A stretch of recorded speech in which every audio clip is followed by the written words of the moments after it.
bisa nggak kita bilang nggak apa-apa ke orang tua? Misalnya ayah kadang-kadang galak gitu ya. Ya udahlah nggak apa-apa, mungkin ayah emang niatnya baik karena terlalu pengen aku sukses jadi agak sedikit lebih tegas, keras gitu. Ya udahlah nggak apa-apa. Atau ibu bawel gitu ya. Terus kita bilang ya mungkin karena ibu itu terlalu sayang sama aku jadi dia banyak kasih nasihat, jadi kesannya kayak bawel. Ya udahlah nggak apa-apa. Nanti kalau kalian udah punya pasangan juga gitu. Oh mungkin karena dia cemburu makanya dia sikapnya kayak gitu. Ya udahlah nggak apa-apa. Oh mungkin karena dia lagi datang bulan, oh mungkin dia capek di luar banyak kerjaan, terbeban, ya udahlah nggak apa-apa. Jadi dicari 1000 alasan, 1000 uzur sehingga bisa mengatakan ya udahlah nggak apa-apa. Nah orang yang biasa mengatakan salaman, ya udahlah nggak apa-apa, nggak usah rame, damai aja, itu tuh di dalam Al-Quran digolongkan sebagai orang yang ibadur rahman, hamba kesayangan Allah banget. Kamu nanya, Ustaz jawab. Dipersembahkan oleh CDA, ikan olahan bermutu.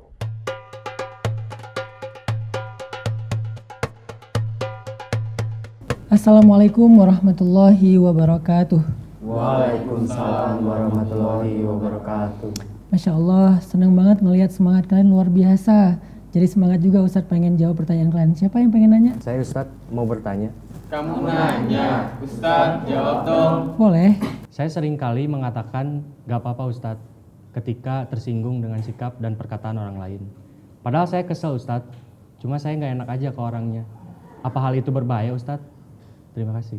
Baik, di akhir surat Al-Furqan, Allah tuh menceritakan tentang sifat orang-orang yang disayang sama Allah. Jadi istilahnya tuh ibadur rahman. Ibadur rahman itu artinya hamba kesayangan Allah. Arti hamba kesayangan Allah itu kayak kita kalau misalnya jadi anak kesayangan orang tua kira-kira dapat apa gitu. Atau kalau kita punya teman jadi teman favorit kita akan gimana. Nah jadi hamba favorit Allah, jadi hamba kesayangan Allah berarti dia dapat banyak kebaikan dan keistimewaan. Itulah yang diistilahkan dengan ibadur rahman, hamba kesayangan Allah. Nah apa aja sifat ibadur rahman? Alladzina yamshuna al-ardi hauna wa idza khatabahumul jahilun qalu salama. Hamba kesayangan Allah itu adalah orang yang berjalan di muka bumi. Arti berjalan di sini itu hidup. Dia hidup di bumi dalam keadaan haunan, low profile, dalam keadaan humble, dalam keadaan tawadhu, tidak tinggi hati, tidak tinggi diri, tidak sombong. Wa idza khatabahumul jahilun, kalau orang-orang toksik mengganggu dia, kalau orang-orang yang toksik itu menyakiti dia, maka dia qalu salama. Dia mengatakan kalimat salaman. Kalimat salaman itu adalah nggak apa-apa. Jadi mengatakan kalimat nggak apa-apa bagian dari cara kita untuk memberikan samahah, memberikan toleransi untuk orang lain. Jadi kita kayak ya udahlah nggak apa-apa, nggak usah diributin, ya udahlah nggak apa-apa, jangan diramain, nggak usah drama, nggak usah playing victim, nggak usah terlalu diambil hati, nggak usah dibesar-besarin dan seterusnya. Itu sebetulnya dalam Islam sesuatu yang istimewa, bagus banget. Kalau kita sering bilang nggak apa-apa untuk berdamai dengan kesalahan orang lain, memaafkan kesalahan orang lain. Kata nggak apa-apa di sini sebetulnya adalah bagian dari cara kita untuk memberikan uzur. Uzur itu mencari alasan untuk memaafkan orang lain. Karena kata ulama gini, iltamis li akhika alfa udhrin. Carilah untuk saudaramu 1000 uzur. Misalnya uzur itu gini, oh mungkin dia lagi capek, ya udahlah nggak apa-apa. Oh mungkin dia memang lagi nggak mood, ya udahlah nggak apa-apa. Oh mungkin dia lagi stres, lagi tertekan, makanya dia bersikap kayak gitu. Ya udahlah nggak apa-apa, ya udahlah nggak apa-apa, ya udahlah nggak apa-apa. 1000 kali kita cari alasan untuk mengatakan ya udahlah nggak apa-apa. Itu Islam segitunya gitu. Terutama kepada orang yang ada di dalam kehidupan terdekat kita, ke orang tua. Bisa nggak kita bilang nggak apa-apa ke orang tua? Misalnya ayah kadang-kadang galak gitu ya.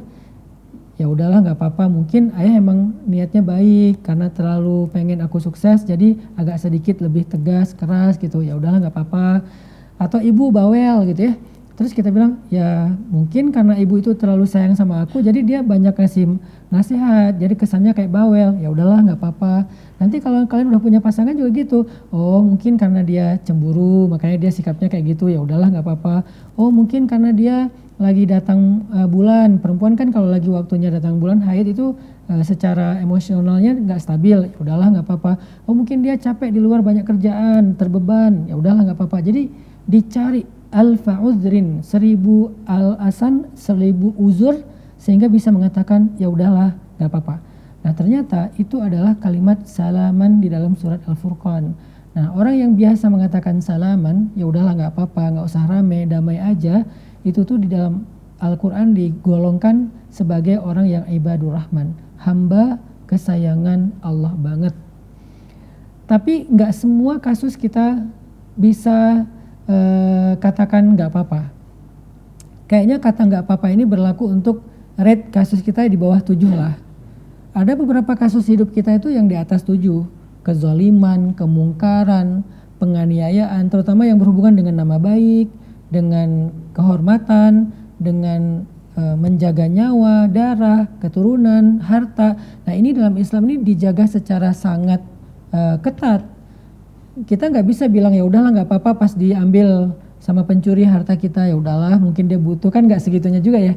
Itu rate-nya tuh rate udah 9, 10. Atau ada orang yang jahat secara nama baik kita difitnah misalnya. Ya udahlah nggak apa-apa, mungkin dia emang nggak ada kerjaan, jadinya dia ngabisin waktu buat ngefitnah aku, kan nggak bisa gitu juga. Jadi emang ada case by case. Kalau misalnya cuman salah paham, salah ngomong, salah sikap, apalagi dia nggak biasa kayak gitu, cuman sesekali doang, kita bisa katakan ya udahlah nggak apa-apa, mungkin dia lagi salah, mungkin dia lagi lupa. Tapi dengan kasus-kasus tertentu kita nggak katakan nggak apa-apa, tapi kita di situ menegur atau memberikan nasihat atau tabayun, mengklarifikasi. Jadi nggak semuanya pakai nggak apa-apa, tapi nggak apa-apa itu pada dasarnya adalah kalimat yang diajarkan dalam Al-Quran. Nah, semoga kita bisa melihat ya mana masalah yang kita bisa katakan ya udahlah nggak apa-apa, mana masalah yang kita justru menyelesaikannya dengan tabayun, dengan klarifikasi, dengan menasihati, ngasih tahu dia kalau dia salahnya apa, atau bahkan menegakkan keadilan kalau ada yang terzalimi di situ. Ya Allah, jadikanlah kami termasuk orang-orang yang golongan ibadur rahman. Amin. Yang berjalan hidup di muka bumi dalam keadaan rendah hati. Amin. Yang apabila bertemu dengan toxic people, bertemu dengan orang-orang yang suka mengganggu, orang-orang yang suka jahil, kami termasuk orang yang cinta damai. Amin. Ya Allah, jadikanlah hati kami hati yang selalu tenang dengan lapang dada. Amin. Tenang dengan meminta perlindungan kepadamu, bertawakal kepadamu. Ya Allah, jadikanlah kami termasuk orang yang cinta damai dan menjadi hamba kesayangan di sisimu. Amin ya rabbal alamin. Alhamdulillah, semoga apa yang udah Ustadz sampaikan kepada kalian jangan cuma didengar, tapi belajar diamalkan. Karena ilmu nggak akan jadi kebaikan sebelum diamalkan. Dan lebih baik lagi disebarkan, dikasih tahu ke teman-teman kita semuanya. Semoga ini bermanfaat. Wassalamualaikum warahmatullahi wabarakatuh. Waalaikumsalam warahmatullahi wabarakatuh.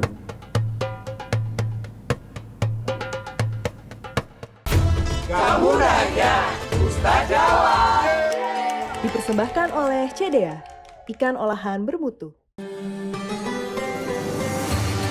Hai, jumpa lagi bersama saya Chef Fania dalam kreasi resep CDA menu Ramadan. Sekarang saya mau bikin nasi cumi bakar ala CDA. Kita akan bikin nasi gurihnya terlebih dahulu. Nasi putih campur dengan bawang putih bubuk, merica, garam, kaldu bubuk. Kita akan bikin isiannya. Kita akan menggunakan CDA Magic Bomb, diproduksi secara higienis, sehat, dan halal. Kita akan tumis bumbu-bumbu yang sudah dihaluskan. Kita tambahkan petai, serai, daun jeruk, daun salam, CDA Magic Bomb, cabai merah yang sudah diiris, gula pasir, kemangi.